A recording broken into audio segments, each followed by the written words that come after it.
இல்லை இந்த தேர்தல் புறக்கணிப்பு என்பது தவறான முடிவு அப்படின்னு தான் பார்க்குறேன். ஏன்னா அண்ணா திராவிட முன்னேற்ற கழகத்தை வரலாறு தெரிஞ்சவங்களுக்கு தெரியும்.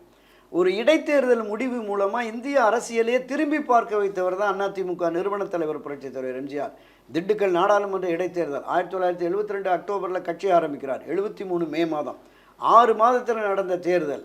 களத்தில் வந்தது யார்? மத்திய ஆட்சி கட்சியான இந்திரா காங்கிரஸ், மாநில ஆட்சி கட்சியான திராவிட முன்னேற்ற கழகம், தமிழகத்தினுடைய ஆகப்பெரும் தலைவரான பெருந்தலைவர் காமராஜருடைய ஸ்தாபன காங்கிரஸ். இந்த 3 பேரும் அரசியல் சக்திகள்.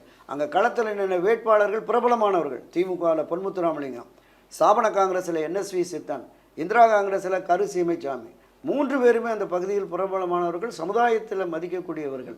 ஆனால் புரட்சித் தலைவர் எம்ஜிஆர் அறிவிப்படுத்திய அந்த மாயத்தேவர் என்ற வேட்பாளர் ஹைகோர்ட்டில் ப்ராக்டிஸ் பண்ணிட்டு இருந்தவர். உசிலம்பட்டியை தாண்டி அவங்க சொந்தக்காரங்களை தாண்டி தெரியாது அந்த மக்களுக்கு. அவரை கொண்டு போய் நிறுத்துகிறார். 24 நாட்களில் வேட்பாளர் அறிவிக்கப்படுகிறார்கள் வாக்குப்பதிவுக்கு. வாக்குப்பதிவுக்கு 18 நாட்களுக்கு முன்பு தான் ரெட்டலை என்கிற புதிய சின்னம் கிடைக்கிறது. இந்த புதிய சின்னம் புதிய வேட்பாளரை வச்சு 1.5 லட்சம் வாக்குகள் வித்தியாசத்தில் ஒரு மகத்தான வெற்றியை பெற்று இந்தியாவே திரும்பி பார்த்தது. யாரா ஒரு நடிகை வந்தான், அரசியல் கட்சி தொடங்கினா 6 மாதத்தில் மத்திய ஆட்சி கட்சியை வீழ்த்திட்டா, மாநில ஆட்சி கட்சி 3வது இடம். நீங்கள் 2வது இடம் காமராஜருடைய ஸ்தாபன காங்கிரஸ் தான் போனது. ஒரு 9000 ஓட்டு கம்மியாக வாங்கியிருந்தால் திமுக டெபாசிட் பறி போயிருக்கும்.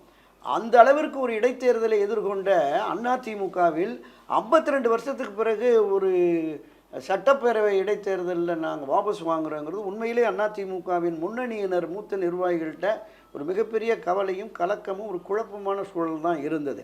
இருந்தாலும் அவங்க முடிவெடுத்துட்டாங்க, அறிவிச்சிட்டாங்க. இப்போ அண்ணா திராவிட முன்னேற்ற கழகத்தை பொறுத்தளவில் ஒரு 65,000 வாக்குகள் கடந்த தேர்தலெல்லாம் வாங்கியிருக்காங்க. இப்போ இவர்கள் என்ன செய்வார்கள்? தலைமை அறிவிக்கலை. குறைந்தபட்ச மனச்சாட்சிப்படி வாக்களியுங்கள் அப்படிங்கிற மாதிரியாவது சொல்லலாம். ஒன்றும் சொல்லலை. தேர்தல் என்று வந்துவிட்டால் பர்ச்சேஸ் பண்ணுறதுக்குன்னே ஆட்சி கட்சி இறங்கிடும். 90களுக்கு பிறகு நாம் பார்க்குறோம் எல்லா இடைத்தேர்தல்களிலும் ஆளுங்கட்சி தான் வெற்றியுங்கிறோம்.